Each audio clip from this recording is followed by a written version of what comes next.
Alright, welcome to my first Factorio tutorial. Let's see how this goes.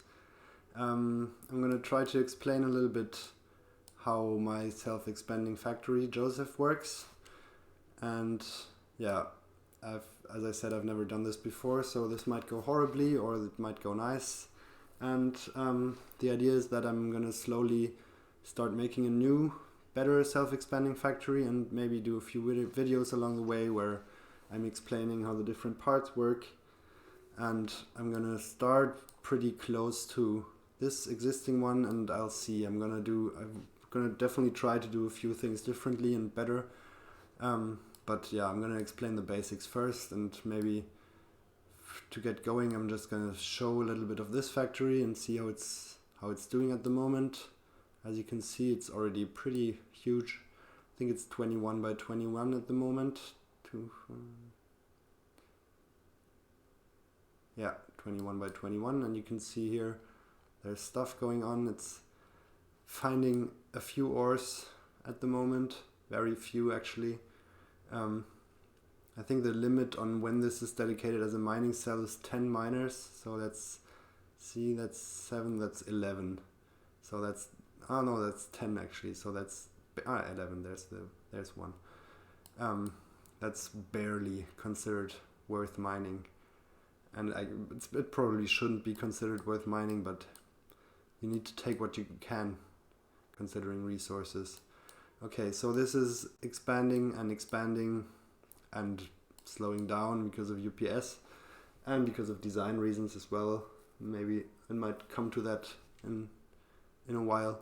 But the general mechanism is it builds a new ring. Then trains go through, one checks if there's ores, and then the others come depending on whether there are ores. Then the mining train comes and builds one of these mining cells with 4 stations for ores. That's the very dumb way of dealing with mixed mining in this scenario. And the other ones go depending on, one leaves depending on whether power runs low, then it builds one of these solar cells, and the rest is just filled with endless production. You can see there's lots and lots of production cells. It's actually 2 different ones. One has oil stuff and the other one doesn't. And at this point, basically all of them are just full, because the amount of production that you produce is growing quadratically, while the demand is almost stagnating, I guess. So yeah, you're gonna swim in production materials after a while, even though in the beginning it takes a while, and the trains wait quite a long time in the beginning until lots of production materials are produced, or enough production materials for one new cell are produced. But at some point production, I can look at the numbers here. I have 90,000 rails stored, 50,000 transport belts stored, 23,000 solar panels. Yeah, so there's basically a lot of everything. Okay, what I'm gonna try to do is break this down in a few parts, and the first thing I want to tackle today is the ring building mechanism, because that's the thing I started with, and that's the expansion part, so I guess that's maybe the core of it, and actually that's most of what all of this mess does. I'm not gonna explain it with this mess, but I went to a new map and basically started making a new Josef. I'll see how far this goes. Okay, I'm just gonna switch maps here real quick. There we go. This is much cleaner. You can see I made a very basic train grid now. Doesn't really have much. Has power and roboports. It doesn't have stations or anything yet. This is only about how to expand. I guess I should probably call this Josef 2. The first one was called Josef 2 for a while as well, because I did some rework there and then called it Josef 2, but this is going to be the real Josef 2. Okay, first thing you want to do, you are going to want to have grid aligned blueprints. I think everything else will get messed up somehow, I'm not sure, but yeah, this is probably the way to go. So this is 3 by 3 chunks, and as you can see, it's nicely aligned. Also the roboports are very nicely aligned. So this is just an OCD dream, except for the crooked circle in the middle. I'm sorry about that. Alright, so let's get into it. This is the main ring building mechanism, and I probably should probably, as a disclaimer, say that I haven't done lots of circuit things, and this is probably a bit weird and convoluted, and there's definitely a way to do this with less circuits and less weirdness, but it works, so why bother? Okay, I'm gonna ignore this for now. This is gonna come in a bit. Actually, I don't wanna lose it, so I'm gonna put it here. And I'm just gonna start with this. So this is just outputting a constant 1. This is for counting purposes. That's basically a dummy variable. Doesn't really have any meaning. This, however, has meaning, and that's basically going to be replaced by this one in the future. But for now, this is outputting the ring number that we want to build. So I'm counting the initial cell as ring 1. So next one is going to be ring 2 that we want to build. And what I need is two variables that run, or one runs and one flips. I'm going to explain this in a bit. But I'm looking at a basic coordinate system here. So this is x direction and y direction. And so this is going to be cell -1, 0. This is 0, 0. This is 1, 0. This is 0, 1. This is 0, -1, and so on.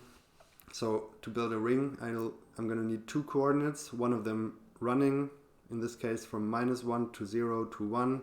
From -1 to 0 to 1, just looping back and forth. Or not back and forth, but from -1 to 1 and then starting over. And the other one flipping between -1 and 1.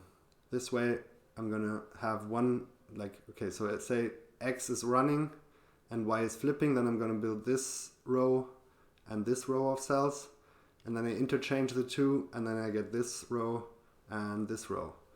So yeah, that's the plan. The way I do this is, again, maybe not the easiest way, but I'm gonna try and go through it, and I think it shouldn't be too hard to understand, maybe.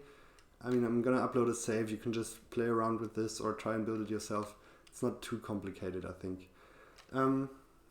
First thing I need to do is go from my ring number that I have, which is 2 in this case, to the actual coordinates. So I want to go from 2 to running from -1 to 1, which is 3 steps.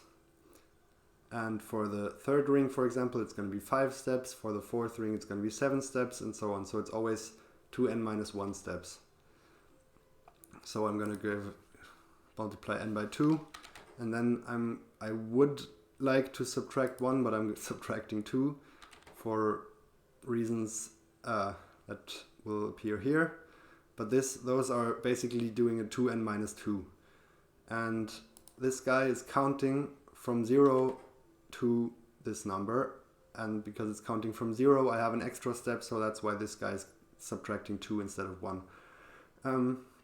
So this just has the constant t equal to 1 input, and it outputs this as long as it's smaller than n, and it's looped back on itself here.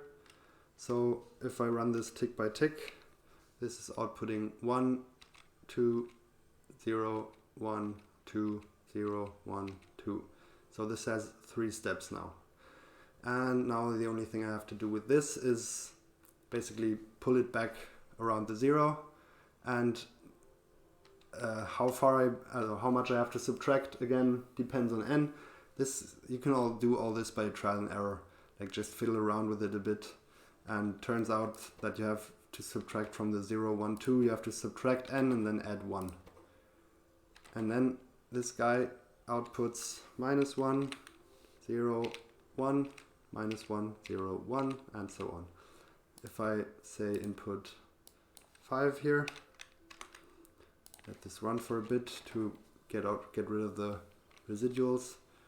Now, if I look at it, -3, -2, -1, 0, 1, 2, 3, 4, -4, -3, and so on. So now for n equal to 5, the fifth ring, it's running from -4 to 4. Exactly what we wanted. Perfect. Okay, so that's the running one. The other one is the flipping one. Again, this is drawing from the same input. For the case of n equal 5, you can go through it like this. This is just subtracting 1, because I want to flip between -4 and 4. I could probably just use 1 less as an index here, but that's how I'm doing it. Okay, so this is outputting 4.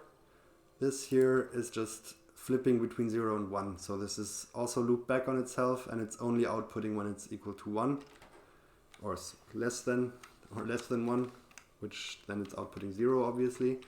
So if you look at the output here, this is going 1, 0, 1, 0, 1, 0. And the next row then is just using this input as a filter so it's basically splitting this signal into two that only go every other tick. So this only activates when t is larger than 0. This only activates when t is equal 0. And those get sent to those combinators. One of them multiplies by -1 and the other one multiplies by 1. You need the multiplied by 1 combinator because otherwise you're going to have an unequal number of ticks here, and that's going to do all sorts of weird things. Yeah, so the outputs of those two together produce either 4 or -4. So in this tick, this is outputting a 4, and this is outputting nothing. Next tick, this is outputting -4, and this is outputting nothing. So combined, these two, this is the t. This is a bit weird. I should have probably changed variables here, but the t, that's the dummy variable here, somehow turns into the running index, and the n turns into the flipping index. That's a bit confusing. I'm sorry about that. But yeah, that's how I do things around here. Okay, so if we look at the total output tick by tick again, this is the t is running at 3 at the moment, and the n is at -4. Now the t has run to 4 and the n is flipped. And again, and again, and again, and again. Yeah, so this works. The nice thing about this is the n has an even number of steps, and the t has an uneven number of steps, so they will go through all the combinations. That's kind of a nice feature. I did this a lot more complicatedly in the first Josef version, where I had the belt like this. But yeah, I realized it's much easier than this. Okay, I'm gonna maybe shorten this a little bit now that I think about it. And I think I took off the thing. Yeah. So the way this works, so this is for assigning these two variables that I have to either assigning one to x and the other to y, or vice versa. And the way this works is I have a wire running in circles, and if it's on the left side, they get assigned this way, and if it's on the right side, they get assigned this way. It's as easy as that. So if we see it's here now, and those have to be set to behold the content, by the way, otherwise they're just going to pulse every now and then it's not going to work. So if I advance one tick, there we go. Now this is outputting t equals -2 and n equal -4. So this is turned into x -2 and y equal -4. And this is then sent on to be processed. And this is outputting nothing. If I now give it a few ticks again. So now this is outputting y equal, so this is turning the t into the y and the n into the x. And then all you have to do is multiply this by the amount of tiles that you want to offset your blueprint. I should have maybe mentioned, of course, I'm using the recursive blueprint mod. And the way this works is if I put in a blueprint here. Wait, forgot something. I'm gonna have to do this real quick. If you put in a blueprint into the deployer, it's going to, this is tricky. No, this is not tricky. I forgot something else, so it's not tricky. Okay, this should only be the basics now. Okay, I put in a deployer, a blueprint into the deployer, and this will output constant combinator equal to 1 if I turn, construction robot equal to 1 if I turn it on. And what I forgot was to build a combinator here that I'm going to explain in a little bit. Where are my wires? And this is going to output dot signal equal 1 for now. This is going to be for counting how many cells were finished. It's not a perfect system because, I mean, the combinator can be built before everything else is built, but it gives you a rough idea when the current ring you're building is finished. And this is what I'm going to use here, but I think I'm going to fire this one up first and yeah, show what this does. But I'm going to first set this back to 2 and maybe do a little save. Okay, so let's give this a shot, see how it goes. I hope I didn't forget anything. No, but this should be fine. Maybe I'll run through it tick by tick first. One thing I did forget was to build some chests and some bots.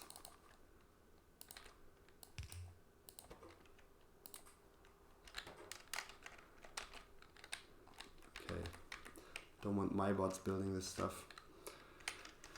So I think we're good to go. I'm gonna flip this,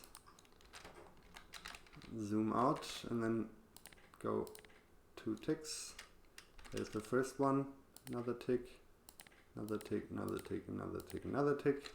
So you can see it's built the top row and the bottom row, and those are missing. You can almost not see it, but yeah, those ones aren't built, and it's going to take a few ticks until those get built because, as I explained, the green wire, it's actually perfectly almost there. So I can probably go through it tick by tick. Shouldn't take terribly long. Maybe it will. There we go. And this one is missing. Yeah, now it's all built. Okay, let's press play. And why are there no bots? Because they're infinitely fast. But you can see it's getting built. Yeah, not as fast as I want them to be, but they're getting the job done, I guess. Might want to build some storage chests so they can offload any crap that they collect.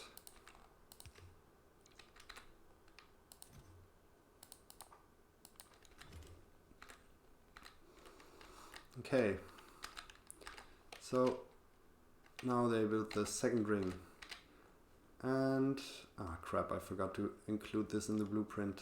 I'm so dumb. Okay, I'm gonna load and do the blueprint again and just put this in. I'll be right back. Okay, so I loaded and changed the blueprint, and now they're building it again, or they're not, because I forgot to give them stuff, of course. Yeah, I get used to this being a bit of a messy process when I do it.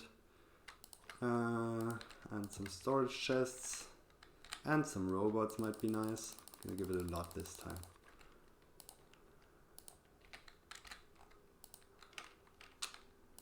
Why? Not you.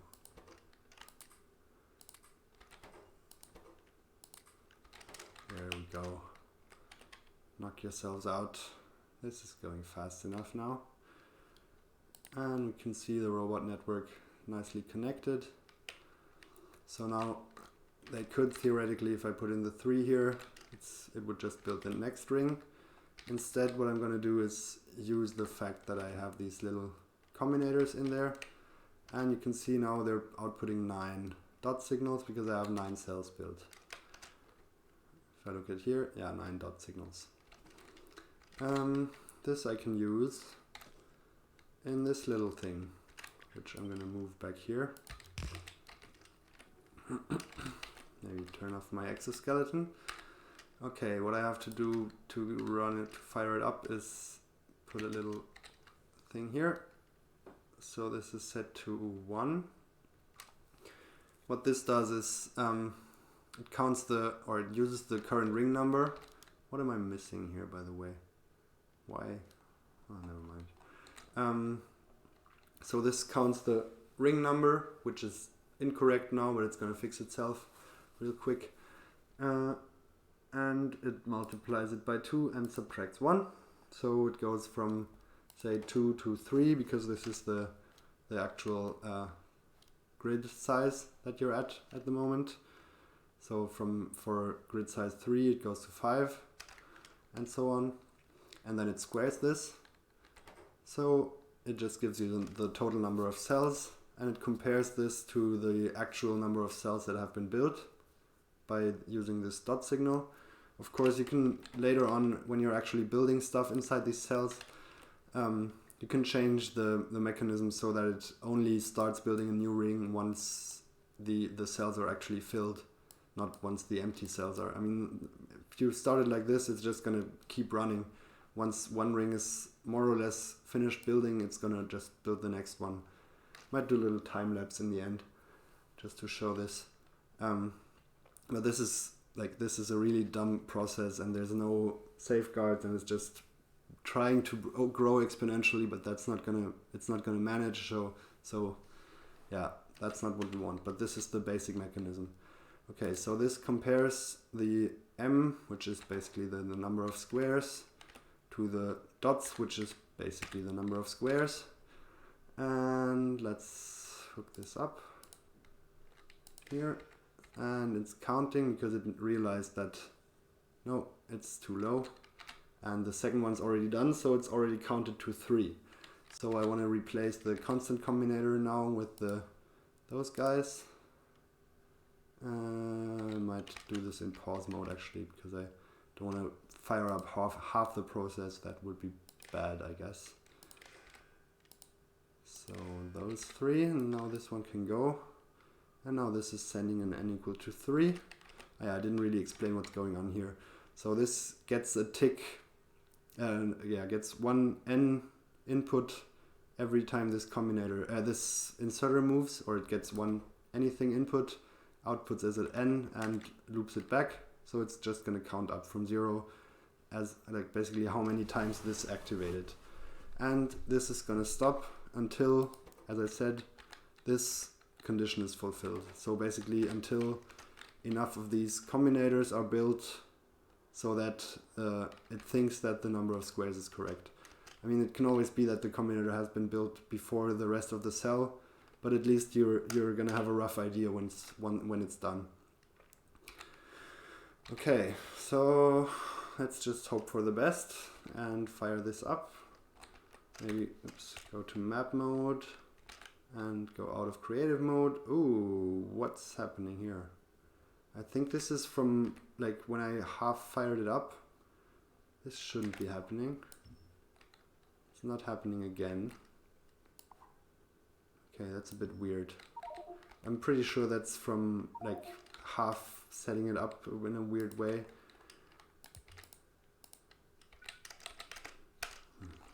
Now my bots are stuck because I'm full of trash. That's what you get. Oh no, I destroyed all my bots.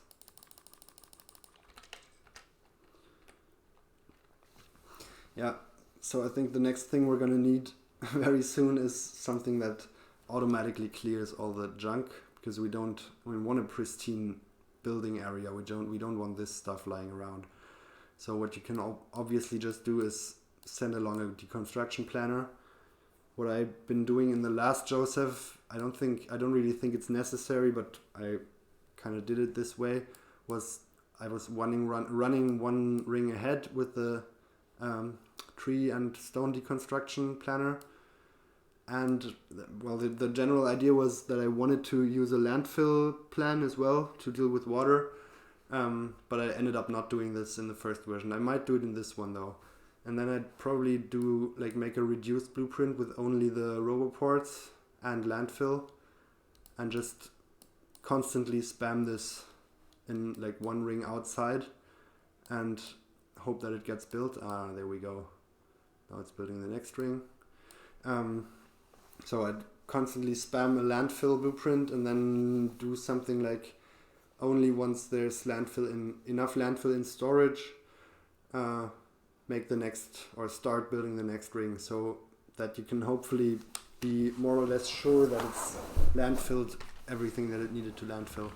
And this way you could deal with water. And I've already talked to a guy on Reddit about how to like use or automatically pump water in the similar way that I'm finding ores. You can also do water, and this way, I mean, in the old version I'm relying on the pump anywhere mod, but I don't think you have to do this, and I'm gonna try to actually deal with water in this one if I actually end up making this. I'm not 100% sure yet if I can actually pull through, especially with the making the videos and talking and all that. It's still a bit new, and I'm not sure how it's gonna work.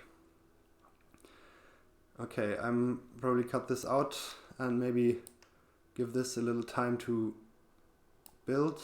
I noticed I didn't put in radar, so might just manually put in a few super radars to see this expand a bit more.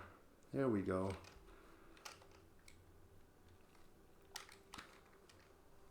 Alright, so thanks for watching.